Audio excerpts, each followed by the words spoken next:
പാലമറ്റം ശ്രീ മഹാദേവ ക്ഷേത്രം പുനരുദ്ധാരണത്തിന് ഒരുങ്ങുന്നു. ഇതുമായി ബന്ധപ്പെട്ട പൊതുയോഗം ഏപ്രിൽ മാസം 12-ാം തീയതി രാവിലെ നടക്കും. രാവിലെ 10 മണിക്ക് ക്ഷേത്രാങ്കണത്തിൽ വച്ചാണ് പൊതുയോഗം വിളിച്ചു ചേർക്കുന്നതെന്ന് ക്ഷേത്ര സംരക്ഷണ സമിതി അറിയിച്ചു.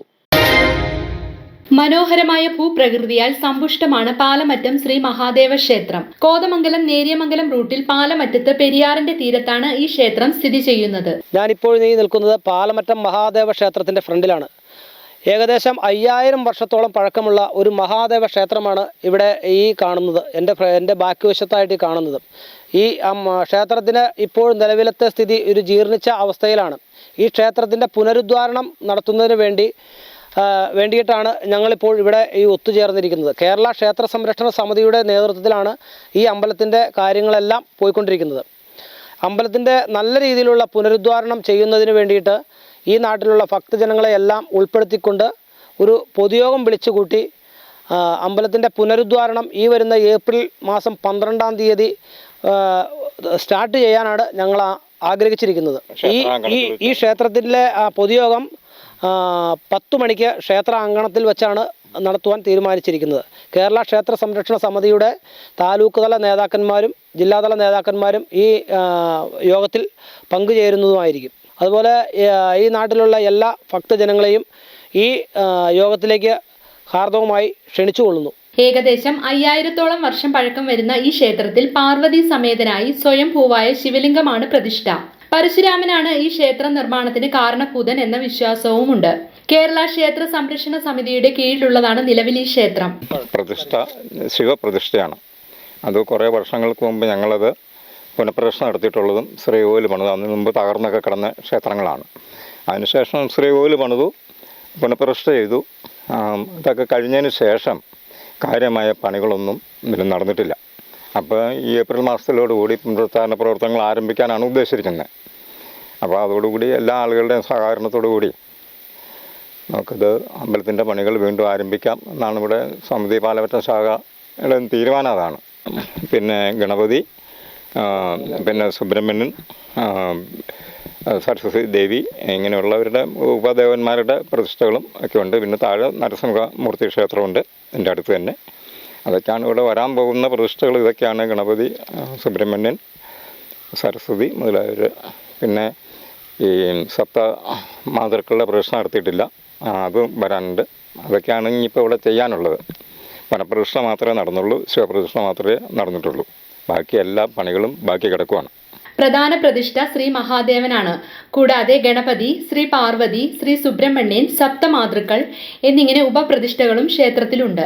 ഈ ക്ഷേത്രത്തിന് സമീപം ശ്രീ നരസിംഹമൂർത്തി ക്ഷേത്രവും കുടികൊള്ളുന്നു. ഈ അമ്പലത്തിൽ മാസത്തിൽ എല്ലാ ഞായറാഴ്ചയും പൂജയും, എല്ലാ മലയാള മാസം 1-ാം തീയതിയുള്ള പൂജയും, വർഷത്തിലൊരിക്കൽ 41 ദിവസം പൂജയും 41-ാമത്തെ ദിവസം ഉത്സവവുമാണ് നടത്തിവരുന്നത്. അപ്പോൾ ആ രാജാക്കന്മാരുടെ യാത്രാമധ്യത്തിലൊക്കെ തന്നെ അവർക്ക് വേണ്ടിയുള്ള സുഖസുഖങ്ങളെല്ലാം തന്നെ ഓരോ പ്രദേശങ്ങൾ ഉണ്ടാക്കിയിടുകയും അവർക്ക് ധ്യാനിക്കാനും ഒക്കെ തന്നെ പല ക്ഷേത്രങ്ങൾ, മഹാക്ഷേത്രങ്ങളൊക്കെ ഉണ്ടാക്കിയിട്ടുണ്ട്. അപ്പോൾ അത്രയും വർഷങ്ങൾക്ക് മുമ്പ് തന്നെ ഈ ഗ്രാമങ്ങളിലൊക്കെ ഈ പറഞ്ഞ ഉൾപ്രദേശങ്ങളൊക്കെ തന്നെ ക്ഷേത്രങ്ങൾ ഉണ്ടായിരുന്നു.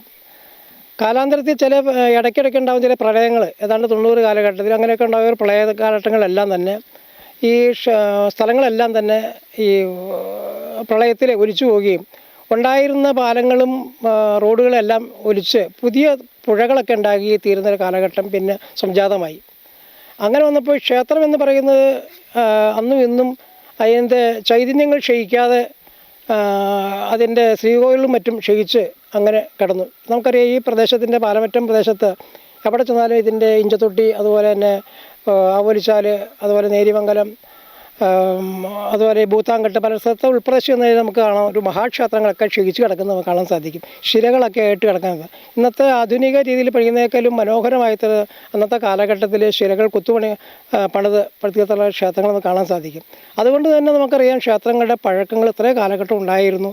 ഇവിടെ അന്നത്തെ കാലത്ത് ജനനിബിഡമായിരുന്നു എന്നും ജനങ്ങൾ അധിവസിച്ചു വരുന്നതും ജനങ്ങൾ ആരാധിച്ചിരുന്നു എന്നും കാണാൻ സാധിക്കും. മഹാ എന്ന ഒരു പേരിൽ അറിയപ്പെടുന്ന 2 ദേവന്മാരാണ് മഹാദേവനും മഹാവിഷ്ണുവും. ഈ 2 സാന്നിധ്യങ്ങൾ ഏതാണ്ട് ഈ പാലമറ്റം പ്രദേശത്ത് ഈ മഹാദേവനായിട്ട് പാലമറ്റം ശിവനും, അതുപോലെ മഹാവിഷ്ണുവിൻ്റെ 4ാമത്തെ അവതാരമായിരിക്കുന്നതായ നരസിംഹമൂർത്തിയും അവിടെ കൊള്ളുകൊള്ളുന്നു. അത്ര ഉഗ്രമൂർത്തികൾ അത്രമാത്രം ശക്തിയുള്ള സാന്നിധ്യങ്ങൾ കുടികൊള്ളുന്ന ഈ ക്ഷേത്ര സങ്കേതം എന്തുകൊണ്ടും നമുക്ക് ഇന്നത്തെ കാലഘട്ടത്തിനനുസരിച്ച് നവീകരിക്കപ്പെടേണ്ടത് അത്യന്താപേക്ഷിതമാണ്. വർഷങ്ങളുടെ കാലപ്പഴക്കം മൂലം ഈ ക്ഷേത്രം ഇപ്പോൾ ജീർണിച്ച അവസ്ഥയിലാണ്. ഈ സാഹചര്യത്തിൽ ക്ഷേത്രത്തിന്റെ പുനരുദ്ധാരണത്തോടനുബന്ധിച്ച് ഏപ്രിൽ മാസം 12-ാം തീയതി രാവിലെ 10 മണിക്ക് ക്ഷേത്രാങ്കണത്തിൽ പൊതുയോഗം വിളിച്ചു ചേർക്കുകയാണ്. പൊതുയോഗത്തിലേക്ക് എല്ലാ ഹൈന്ദവ വിശ്വാസികളുടെ സാന്നിധ്യവും പ്രതീക്ഷിക്കുന്നുവെന്ന് കേരള ക്ഷേത്ര സംരക്ഷണ സമിതി കോതമംഗലം താലൂക്ക് രക്ഷാധികാരി K Raveendran Ganakan, taluk vice president Manu MP, taluk secretary Arun Gopi, Palamattom ശാഖാ president Manoj, KI Sukumaran, PK Shijo എന്നിവർ അറിയിച്ചു. വളരെ കാലത്തെ ഒരു സ്വപ്നമാണ് ഈ പാലമറ്റം ക്ഷേത്രത്തിലെ ഒരു നവീകരണ പ്രവർത്തനങ്ങളും കാര്യങ്ങളും നടത്തണം എന്നുള്ള ഒരു സ്വപ്നമാണ് ഇവിടെയുള്ള ഭക്തജനങ്ങൾക്ക് എല്ലാവർക്കും. ഈ നവീകരണ പ്രവർത്തനത്തിൻ്റെ കാര്യങ്ങൾക്ക് വേണ്ടിയായിട്ട് കേരള ക്ഷേത്ര സംരക്ഷണ സമിതി നേതൃത്വം നൽകി നമ്മുടെ പ്രവർത്തനങ്ങൾക്ക് തുടക്കം കുറിക്കുന്നതിന് വേണ്ടിയായിട്ട് ഈ വരുന്ന ഏപ്രിൽ 12-ാം തീയതി നമ്മുടെ ക്ഷേത്രത്തിൻ്റെ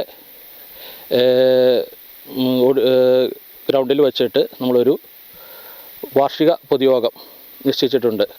ഈ പൊതുയോഗത്തിലേക്ക് എല്ലാ ഹൈന്ദവ വിശ്വാസികളെയും ക്ഷണിക്കുന്നു. കൂടാതെ എല്ലാവരും ഈ പരിപാടിയിൽ പങ്കെടുത്ത് ഈ പ്രവർത്തനത്തിന് മുന്നിൽ നിന്ന് ഈ ക്ഷേത്രം ഒരു മഹാക്ഷേത്രമാക്കി മാറ്റണമെന്ന് സമിതിയുടെ പേരിൽ അഭ്യർത്ഥിക്കുന്നു. കൂടുതൽ വിവരങ്ങൾ അറിയുന്നതിനായി 9946090331 9747911130 എന്നീ നമ്പറുകളിലും ബന്ധപ്പെടാം. News desk media 60 Kothamangalam.